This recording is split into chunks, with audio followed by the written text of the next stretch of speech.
Assalamualaikum warahmatullahi wabarakatuh.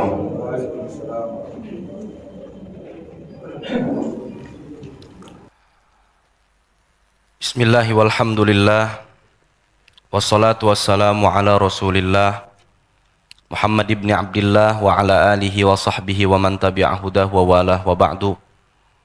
Rabbi shrah li sadri wa yassir li amri wahlul 'uqdatam min lisani yafqahu qawli. Subhanaka la ilma lana illa ma 'allamtana innaka antal alimul hakim. Wala haula wala quwwata illa billahil aliyyil azim.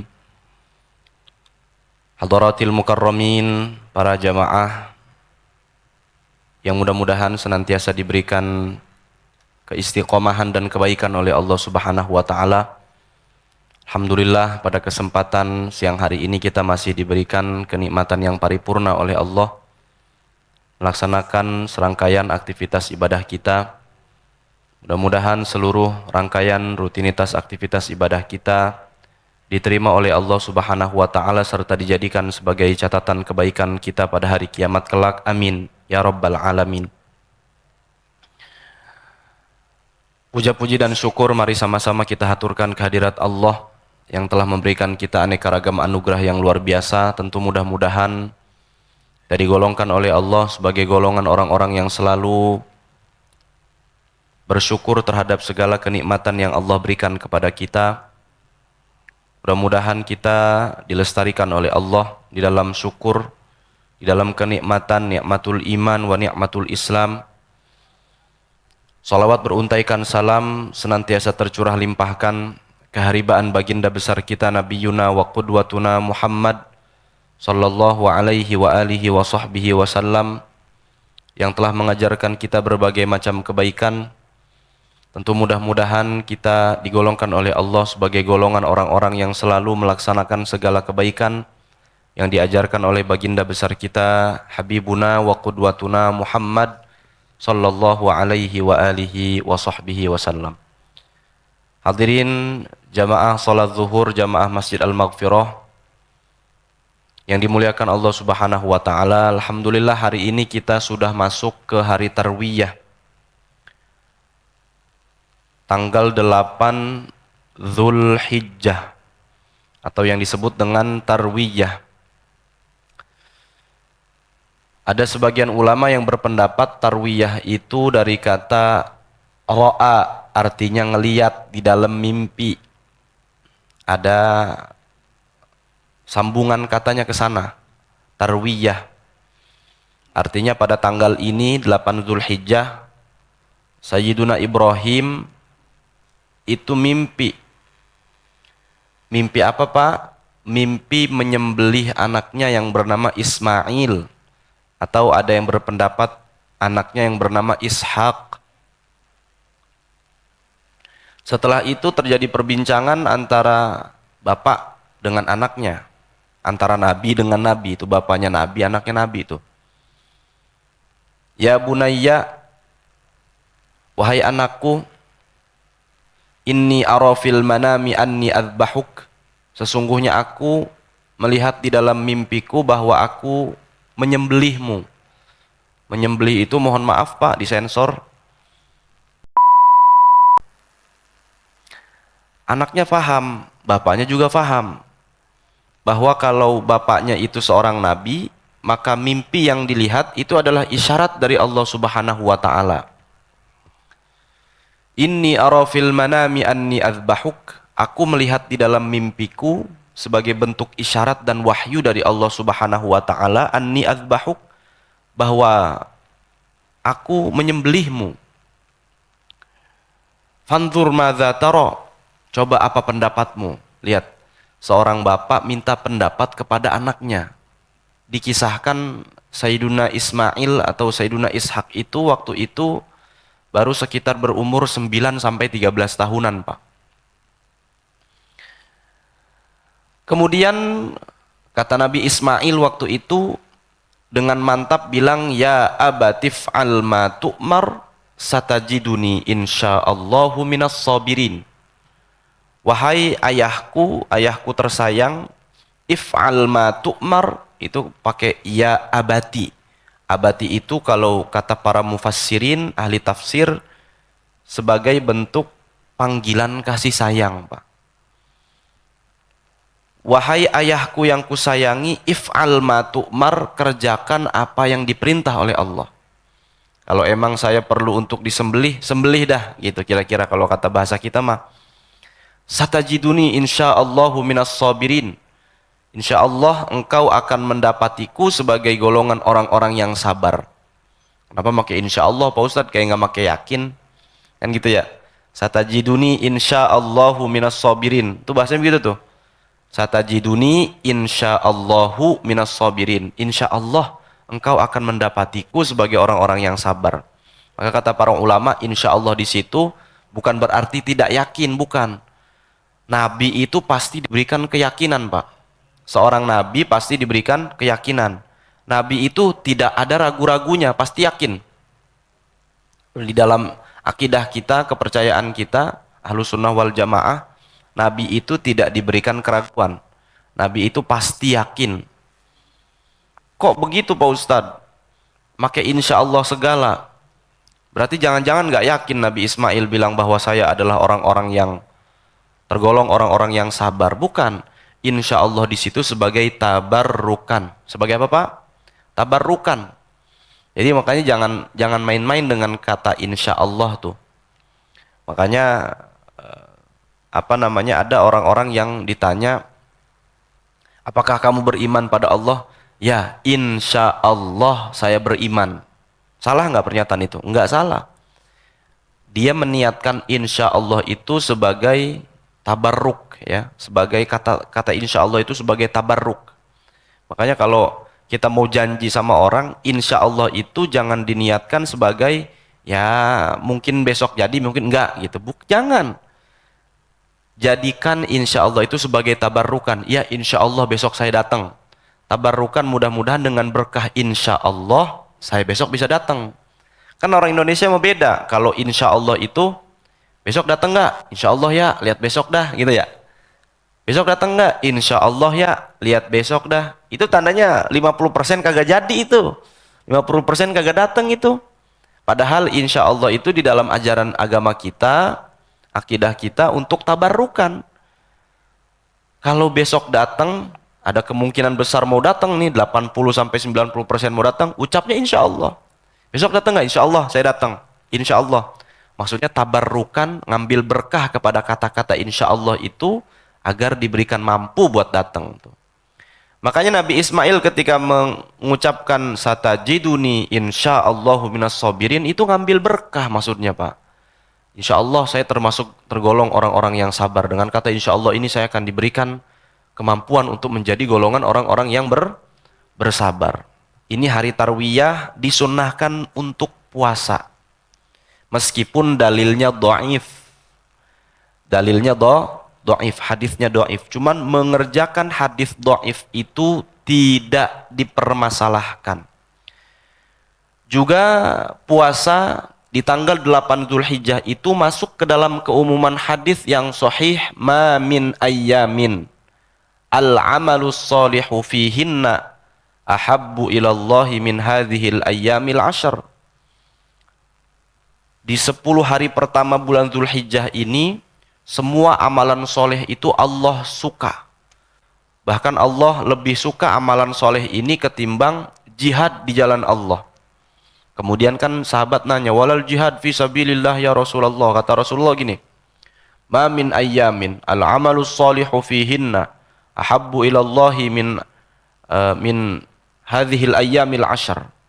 10 hari pertama ini kata Rasulullah, Dzulhijjah ini, semua amalan soleh yang dilakukan di dalamnya lebih Allah cintai dari amalan-amalan soleh manapun.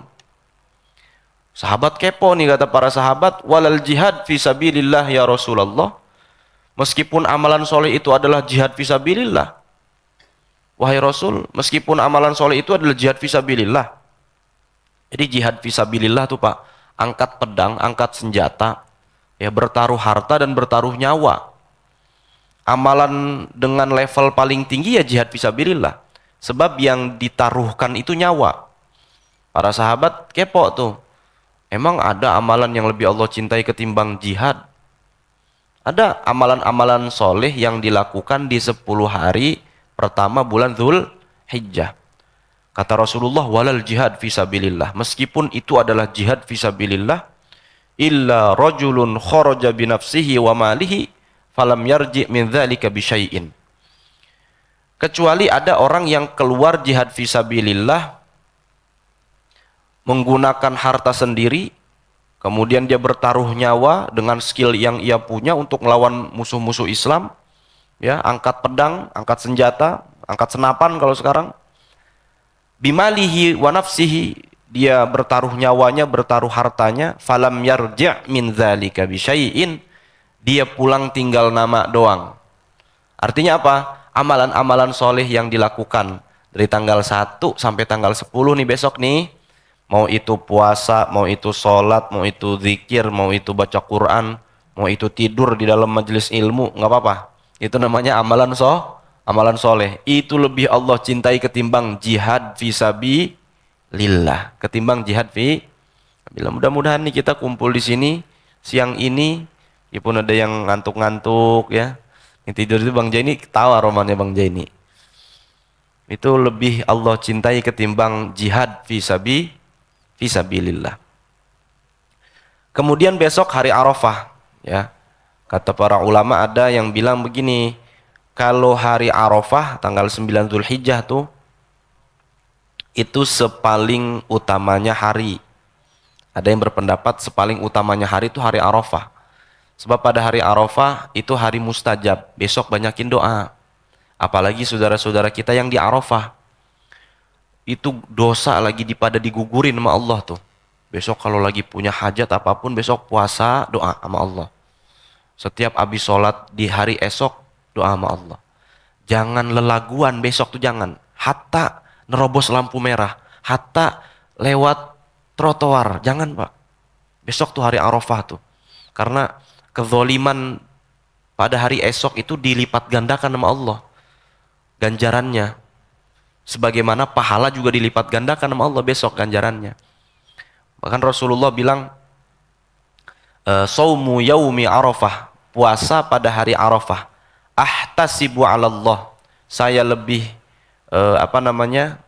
saya yakinkan kepada kalian Allah Subhanahu wa taala akan ayyukaffira as-sanatal madiyah was-sanatal mustaqbilah. Itu bisa menggugurkan dosa-dosa kecil selama 2 tahun. Tahun yang udah lalu, dari Arafah tahun ini ke Arafah tahun lalu, was-sanatal mustaqbilah, Arafah tahun ini ke Arafah tahun depan. Jarang-jarang Pak amalan sunnah punya ganjaran gede. Amalan sunnah punya ganjaran gede. Biasanya amalan sunnah ganjarannya cuma 10 hari. Ya, atau ganjaran amalan sunnah tuh biasanya apa? Akan diberikan hati yang lapang, misalkan gitu. Ada ganjaran sunnah yang misalkan setara dengan haji. Itu pun kalau dilaksanakan istiqomah tiap hari. Kalau nggak ada uzur dia, tiap hari pasti dilakukan. Setiap hari, kalau nggak kesiangan, dia pasti ngelakukan tuh. Apa itu? Ganjarannya haji dan umroh yang sempurna, yaitu habis sholat subuh, dia baca Quran atau zikir atau melakukan kebaikan-kebaikan di dalam masjid, sampai waktunya syuruk, kemudian dia sholat isyraq 2 rakaat. Itu jarang-jarang, itu pun harus dilakukan secara konsisten dan kontinu. Ada amalan-amalan sunnah ringan, tapi ganjarannya gede, berarti itu bukan hari sembarangan. Berarti itu bukan waktu sembarangan. Apa itu? Puasa hari Arafah. Puasa hari Arafah besok jangan sampai nggak puasa. Kalau sekarang ada yang nggak puasa nggak masalah, mungkin karena tidak sreg dengan hadis dhaifnya, nggak apa-apa. Cuman besok hadisnya sahih, dalilnya kuat. Besok puasa pas banget jatuh hari Kamis tuh. Itu dapat Kamis juga, dapat Arafah juga tuh insya Allah. Tapi niatin nggak perlu niatin saya niat besok puasa Kamis, puasa Arafah, nggak usah. Niat puasa Arafah aja, insya Allah dapat puasa Kamisnya. Ya, bahkan kata sebagian ulama, kalaupun besok ada yang mau niat kodok Ramadan, dapat tuh Arafahnya, dapat tuh Kamisnya, insya Allah. Jadi kalau ada yang punya kodok-kodok Ramadan kemarin, ya karena safar atau karena sakit, besok puasa tuh, dapat kemis, dapat Arafah, dapat kodok juga insya Allah Ta'ala. Kemudian, setelah kita berpuasa besok, karena besok adalah hari yang agung, yaitu Arafah, jamaah haji yang ada di Arafah, yang ada di Saudi Arabia, sedang melakukan puncak ibadah haji, yaitu Arafah, wukuf di Arafah. Nggak boleh enggak tuh wukuf di Arafah. Karena wukuf di Arafah itu Allah Subhanahu wa Ta'ala lagi nyopotin semua dosa para orang-orang yang melakukan ibadah haji. Baik dosa besar maupun dosa kecil, Pak. Dosa apa aja dirontogin sama Allah Subhanahu wa Ta'ala. Makanya orang yang pergi haji, pulang haji itu disebut masih penuh berkah. Kenapa? Karena memang dosanya masih dikit. Dosanya habis dirontokin sama Allah di kala ketika wukuf di Arafah. Besok Arafah. Kemudian masuk hari Jumatnya tanggal 10 Dzulhijjah, namanya hari apa, Pak? Idul Adha atau Yaumun Nahri, hari menyembelih. Pak Ustadz, tahun ini kebutuhan lagi banyak. Saya nggak berkorban, Pak Ustadz. Ini Pak, dengar baik-baik nih, dengar baik-baik. Kesunahan Yaumun Nahri itu, kesunahan 10 Dzulhijjah itu bukan cuman udhiyah, bukan cuman berkorban. Orang beli kambing, orang beli sapi, dipotong 10 Dzulhijjah, itu dapat kesunahan udhiyah. Cuma jangan lupa, sunnahnya udhiyah itu iraqatud dami, mengalirkan darah. Bukan cuma kambing, bukan cuma sapi, bukan cuma onta. Bahkan Ibnu Abbas setiap 10 Dzulhijjah, kalau lempengan lagi nggak ada duit, dia motong bebek, motong ayam. Itu Pak. Jadi kalau kita emang lagi bapet-bapet banget nih, gitu ya, namanya orang ntar anak lagi mau masuk sekolah, ya nggak? Belum wisudanya tuh. Luar biasa nih anak-anak saya, yang satu mau masuk SD, satu masuk TK, Masya Allah. Yang keluar dari TK, wisuda belum, jalan-jalannya belum, tuh beda lagi tuh. Masuk TK, Masya Allah, seragamnya, bajunya, aduh. Apakah bisa ini tahun ini berkorban? Insya Allah bisa. Kalau kagak punya duit sama sekali gimana Pak Ustadz? Beli ayam seekor, ente potong sendiri. Itu dapat kesunahan 10 Dzulhijjah. Dengan madhabnya Ibnu Abbas. Sayyidina Abdullah ibn Abbas itu lempengan 10 Dzulhijjah. Ya, ini cocok buat kita nih. Emang kita rada-rada kempes kan dompetnya ya. Besok beli ayam satu biji, satu ekor tuh. Potong. Niat lillahi ta'ala. La yanalallaha luhumuha wala dima'uha walakin yanaluhu taqwa minkum. Sebagai bentuk takwanya kita sama Allah. Ya Allah, saya emang kagak punya duit buat beli kambing 3.500.000 kan kalau di Yayasan Al-Maghfirah mah. Lumayan tuh 3.500.000. Kalau gaji UMR nyisa cuma 1.500.000 itu. Makan kagak bisa lagi tuh kita. Apalagi kambingnya kalau kambing sunnah. Kambing sunnah cuma 1/3 doang dari berat total. Kalau berat totalnya 30 kilo itu kambing, kita cuma boleh ngambil 10 kilo Pak. Ya enggak? Kalau ternyata kambingnya kambing nazar, nih orang nih Pak nih, bye-bye nih yang kita lagi pada kurban nih besok nih, jangan sampai kita lagi megang kambing, ditanya sama orang, kambing apaan tuh Pak? Kambing kurban nih gitu. Itu namanya jatuh jadi kambing nazar tuh. Kagak boleh kita makan sedikit pun itu. Kalau kambing wajib, kambing manzur, atau udhiyah manzurah, sembelihan nazar, itu nggak boleh dimakan sama sekali, haram. Kalau kambingnya kambing sunnah, makanya kalau lagi bawa kambing nih, narik-narik, ditanya diem aja, kambing apaan tuh Pak? Lu liatin diri gitu. Sebab apa? Kalau kita ta'yin, jadi ucapan kita ini, hati-hati nih dalam mazhab Syafi'i ini, kalau dita'yin nih, dita'yin itu ditentukan, saya pengen kambing ini yang menjadi kurban saya. Maka secara tidak langsung di dalam mazhab Syafi'i itu kambing menjadi kambing nazar. Kambing yang kudu disembelih, wajib disembelih sebagai bentuk udhiyah, sebagai bentuk kurban. Tapi karena ini adalah jatuhnya kambing nazar, kambing yang harus disembelih wajib hukumnya, maka kita sebagai mudhahi yang menyembelih, ya, yang menyembelih kambing itu tidak boleh nyomot sedikit pun. Kalau tadi kan kambing sunnah, ya, tidak ditakyin, beli dong, beli apaan? Beli kambing, nih duitnya. Ente pilihin dah yang mana yang cakep. Pokoknya nanti ente tolong anterin ke masjid buat jadi kurban. Saya niat lillahi ta'ala dah tuh. Itu mah nggak jadi nazar tuh. Itu kita boleh ngambil sepertiganya maksimal. Sepertiganya apa pahanya. Enggak Pak Ustadz, saya mau buat orang fakir aja semuanya. Bagus. Dapat dapat pahala udhiyah, dapat pahala sedekah. Tapi jangan lupa, kambing kurban itu bentuknya berkah. Jadi kita tabarrukan sama tuh kambing. Ini kan kambing ibadah nih. Daging yang kita keluarkan buat ibadah dari kita, berkah. Sama seperti kita lagi wudhu, airnya jangan dilap pakai anduk, jangan, ngapa? Ini makan air ibadah, berkah, masuk ke pori-pori kulit kita. Itu sama seperti daging kambing yang kita persembahkan untuk udhiyah, untuk berkurban. Itu daging berkah. Kita comot bangsa 1 kilo 2 kilo mah buat apa? Buat kita bikin makan, kita dan keluarga kita, biar dapat berkahnya. Itu kalau kambing kurban sunnah, bukan nazar, ya. Ingat tuh ya, kalau nazar itu terhasil dari ta'yin. Ta'yin itu menentukan. Cara menentukannya begitu. Nih kambing saya pengen jadiin kurban. Oh jadi tuh, jadi nazar tuh.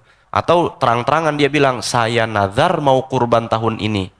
Tahun depan saya pasti berkurban. Nazar tuh, bye-bye itu. Nah kambingnya jadi kambing nazar gitu. Kira-kira paham tuh ya Pak ya? Mudah-mudahan jelas tuh. Jadi nanti di tanggal 10 Zulhijjah pertama, kalau yang punya man kana lahu sa'ah, orang yang punya kelebihan harta, falam yudhi, tapi dia tidak mau berdohayah, berudhiyah, menyembelih hewan kurbannya, mengorbankan apa yang ia miliki, fala yaqrabanna musallana, jangan deket-deket sama tempat sholat kita, kata Rasulullah tuh. Jadi memang udhiyah itu hukumnya sunnah menurut mazhab Syafi'i, sunnah muakkadah. Sunnah muakkadah. Kalau menurut Imam Ahmad bin Hambal tuh wajib tuh. Untung kita mazhabnya mazhab Syafi'i. Mazhab Syafi'i banyak yang bapet, makanya kurbannya sunnah muakkadah.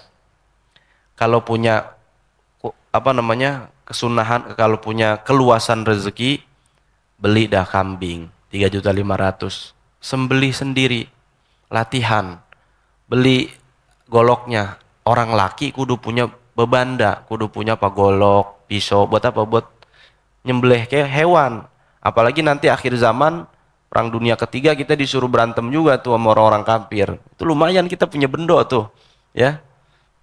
Beli bendo aja murah, beli di Bang Aru tuh 500.000 harganya, udah diasahin. Itu golok bisa buat nebas paku Pak. Jadi kita nggak takut lagi kalau lagi nyembelih kena tulang. Enak tuh.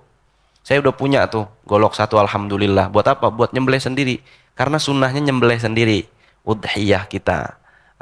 Kambing kurban kita atau sapi kita tuh. Kan kalau sapi makan urunan 7 orang. Akikah dulu apa kurban dulu Pak Ustadz? Akikah hukumnya apa? Sunnah muakkadah. Kurban hukumnya apa? Sunnah muakkadah. Sama-sama sunnah, jangan pakai berantem. Sama-sama sunnah, jangan pakai berantem. Beda urusannya kalau haji dulu apa bayar utang dulu. Haji hukumnya apa? Wajib. Bayar utang wajib. Maka yang paling wajib adalah bayar utang, baru haji. Lah kalau sunnah, akikah dulu apa udhiyah dulu? Apa kurban dulu? Sama-sama sunnah, tapi di waktu yang paling deket yang mana? Lah besok udah lebaran Idul Adha. Ini kambing udah ada Pak Ustadz, saya bisa aja akikah sekarang. Lah orang besok udah Idul Adha, ente Idul Adha aja dulu, ente kurban aja dulu. Ntar kapan waktu punya keluasan rezeki lagi, potong lagi untuk akikah. Akikah diri sendiri kan boleh. Emang orang tua kita waktu ngelahirin kita dulu lagi miskin-miskinnya, kagak sempet beli kambing 2 biji. Kan kalau laki 2 biji kambingnya, 2 ekor. Nggak sempet Pak Ustadz. Udah gede, udah mapan, udah kerja, alhamdulillah Pak Ustadz. Saya mah jangan kambing 2 ekor, kambing 1 truk juga saya beli. gitu. Ada isinya cuman kagak ada isinya, kagak ada isi kambingnya. Mampu beli Pak Ustadz. Cuman saya lagi bingung nih Pak Ustadz, besok Idul Adha. Sekarang saya belum akikah. Mana dulu ya? Punya duit apa enggak? Punya. Ya beli dua. Satu buat akikah, satu buat kurban. Tapi kalau uangnya cukup cuman buat satu kambing, silahkan yang paling dekat waktunya. Ternyata bentar lagi mau Idul Adha, ya Idul Adha dulu silahkan. Pak Ustadz, saya punya dua kambing. Akikah udah beres, alhamdulillah. Kambing yang satu saya pengen jadiin sebagai kurban saya. Yang satu lagi daripada sayang-sayang, apa saya sembelihin buat saudara saya ya, yang di sono, yang di Kuningan, yang di Garut, jauh. Boleh nggak Pak Ustadz begitu Pak Ustadz? Kita kudu izin dulu kalau orangnya masih hidup. Telepon, bro, ini gue punya kambing dua, satu buat gua, satu buat lu, mau nggak buat kurban atas nama ente? Kalau diizinkan silahkan. Tolong atas nama saya, boleh kita potongin ini udhiyah untuk abang saya namanya Ahmad misalkan, boleh. Kalau orangnya udah meninggal Pak, diperinci. Kalau orangnya udah meninggal, ibu kita, bapak kita, siapapun, orang udah meninggal. Kalau orangnya sempat wasiat, tong kalau gue mati, nanti lempengan Idul Adha sembelihin gue kambingnya kalau lu punya duit. Kalau lu lagi banyak bandanya nih, sembelihin gua kambing buat kurban gua atas nama gua. Ini bapaknya ngomong sebelum mati. Itu namanya wasiat, maka wajib ditunaikan. Kita potongin kambing, kita potongin sapi atau kambing, atau ya kambing jantan atau domba lah, sebagai bentuk patuh terhadap wasiat si bapak. Kalau dia tidak wasiat, maka tidak boleh. Kalau kata mazhab Imam Syafi'i. Kecuali ada satu qaul. Gurunya Imam Bukhari, namanya Imam Muhammad bin Ishaq. Beliau pernah nyembelih kambing mengatasnamakan Nabi Muhammad. Dia pengen menghadiahi sembelihan kambing itu untuk Nabi Muhammad. Pahalanya buat Nabi Muhammad. Gurunya Imam Bukhari namanya Syekh Muhammad bin Ishaq. Udah gampangnya begitu, kalau kita punya dua kambing, buat orang satu Pak Ustadz, mengatasnamakan orang satu. Izin dulu kalau orangnya masih hidup. Kalau udah meninggal, sempat wasiat apa enggak? Enggak sempat wasiat Pak Ustadz, jangan. Karena ibadah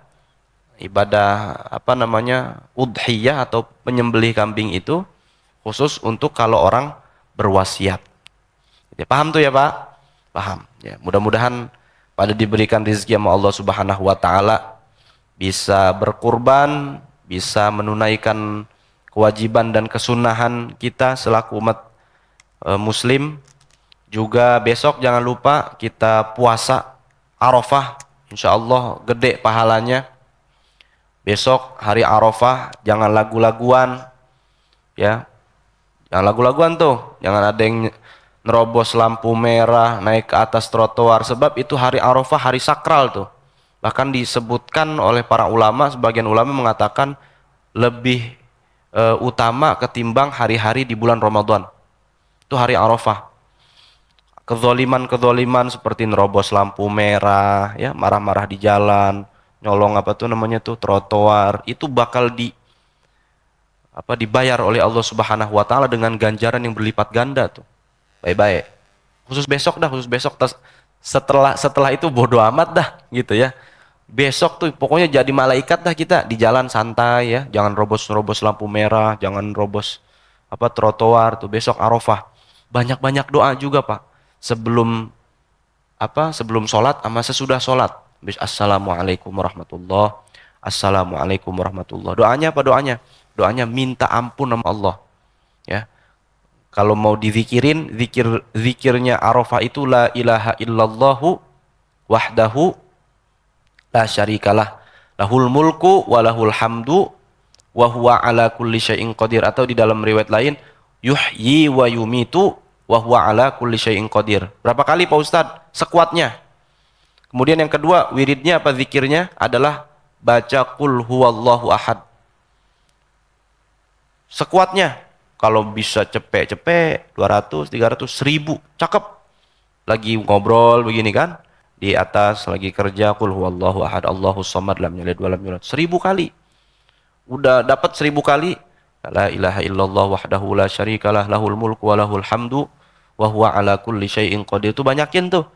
Insya Allah dosa-dosa kita diampuni nama Allah. Kita punya hajat dikabulkan nama Allah. Pengen beli mobil baru, Fortuner merah apa putih apa hitam nih?